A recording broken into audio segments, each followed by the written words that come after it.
Assalamualaikum warahmatullahi wabarakatuh. Perkenalkan, saya Nur Alifah Disa Putri, NIM 1944164 dari Prodi S1 Akuntansi 6C, Universitas Muhammadiyah Ponorogo.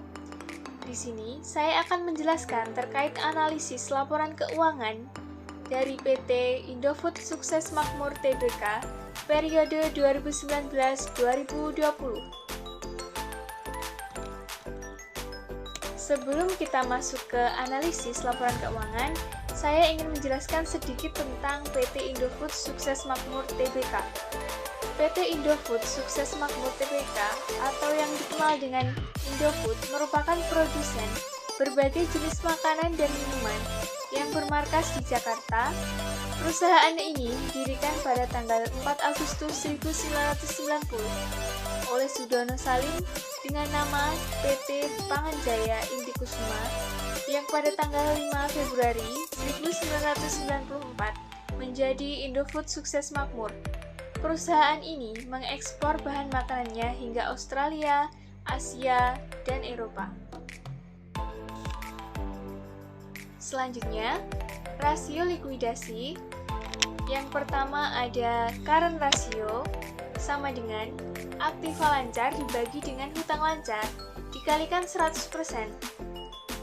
Pada tahun 2019, aktiva lancar sebesar Rp31.403.445 dibagi dengan hutang lancar sebesar Rp24.686.862 dikalikan dengan 100% sama dengan 127,20%. Pada tahun 2020, aktiva lancar sebesar Rp37.418.238 dibagi dengan Rp27.975.875 dibagi dengan 100% sama dengan 137,32%. Berdasarkan hasil perhitungan rasio keuangan pada PT Indofood Sukses Makmur Tbk, selama periode 2019 sampai 2020 mengalami kenaikan. Kenaikan tersebut disebabkan turunnya aktiva lancar diikuti dengan turunnya hutang lancar. Kenaikan kemampuan perusahaan untuk membayar hutang lancar menunjukkan bahwa tingkat likuiditas meningkat, serta rasio di atas 1,00 menunjukkan bahwa perusahaan aman untuk membayar kewajiban lancarnya menggunakan aset lancarnya. Yang kedua, quick ratio sama dengan aktiva lancar dikurangi persediaan dibagi dengan hutang lancar dikalikan 100%. Pada tahun 2019, aktiva lancar sebesar Rp34.403.445 dikurangi dengan persediaan Rp9.658.705 dibagi dengan hutang lancar sebesar Rp24.686.862 dikalikan dengan 100% sama dengan 88,8%. Tahun 2020, aktiva lancar sebesar Rp34.418.238 dikurangi dengan persediaan sebesar Rp11.150.432 dibagi dengan Rp27.975.875 dikalikan dengan 100% sama dengan 97,46%.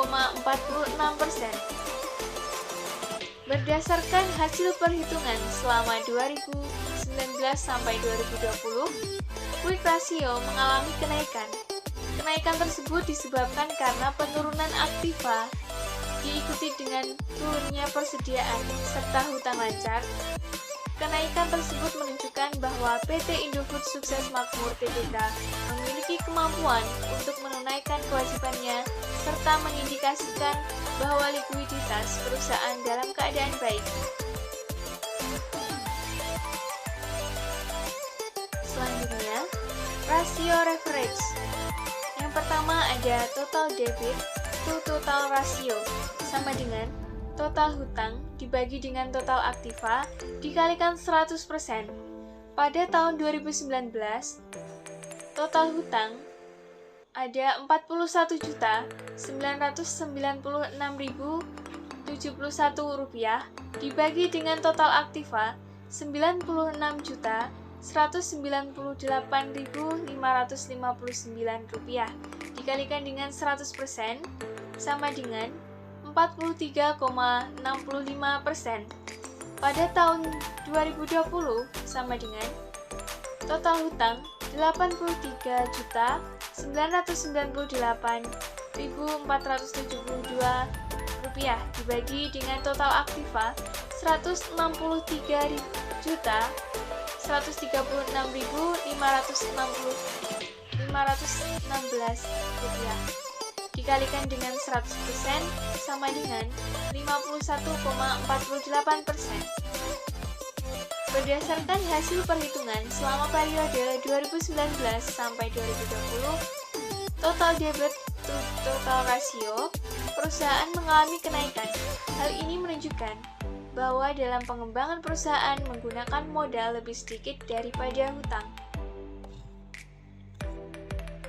Yang kedua, long term debit to total equity ratio, sama dengan hutang jangka panjang dibagi dengan modal dikalikan 100%.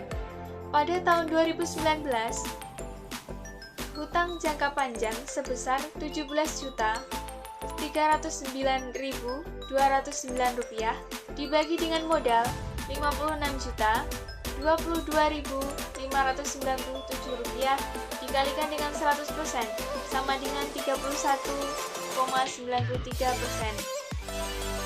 Pada tahun 2020, hutang jangka panjang sebesar 56.022.597 rupiah dibagi dengan 79.138.044 rupiah dikalikan 100% sama dengan 70,79%. Berdasarkan hasil perhitungan selama periode 2019 sampai 2020, PT Indofood Sukses Makmur mengalami kenaikan. Hal tersebut dikarenakan perusahaan lebih sedikit menggunakan modal dan lebih besar menggunakan hutang. Selanjutnya, ada rasio profitabilitas. Yang pertama ada return on asset atau ROA, sama dengan EBIT dibagi dengan total aktiva dikalikan 100%. Pada tahun 2019, EBIT sebesar 8.749.397 rupiah dibagi dengan total aktiva 96.198.559 rupiah dikalikan 100% sama dengan 9,09%. Tahun 2020, EBIT sebesar 12.426.334 rupiah dibagi dengan total aktiva 163.136.516 rupiah dikalikan dengan 100% sama dengan 7,61%. Berdasarkan hasil perhitungan rasio, return on asset pada PT Indofood Sukses Makmur mengalami penurunan. Hal tersebut terjadi karena meningkatnya EBIT diiringi dengan meningkatnya total aktiva. Dapat disimpulkan, menurunnya ROA menunjukkan bahwa perusahaan kurang optimal dalam memperoleh laba. Selanjutnya, return on equity atau ROE sama dengan EAT dibagi dengan modal sendiri dikalikan 100%. Pada tahun 2019, EAT sebesar 6.588.662 rupiah dibagi dengan 54.202.409 dikalikan 100% sama dengan 12,15%. Pada tahun 2020, EAT sebesar Rp9.241.113 dibagi dengan modal sendiri Rp79.138.044 dikalikan dengan 100% sama dengan 11,67%. Berdasarkan hasil perhitungan ROE, PT Indofood Sukses Makmur pada periode 2019-2020 mengalami penurunan.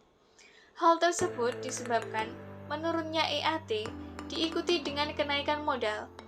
Turunnya ROE mengindikasikan bahwa tingkat penghasilan bersih oleh pemilik perusahaan atas modal yang diinvestasikan di dalam perusahaan menurun. Mungkin cukup itu yang bisa saya sampaikan. Ada kurangnya saya mohon maaf. Billahi fisabilil haq, fastabiqul khairat. Wassalamualaikum warahmatullahi wabarakatuh.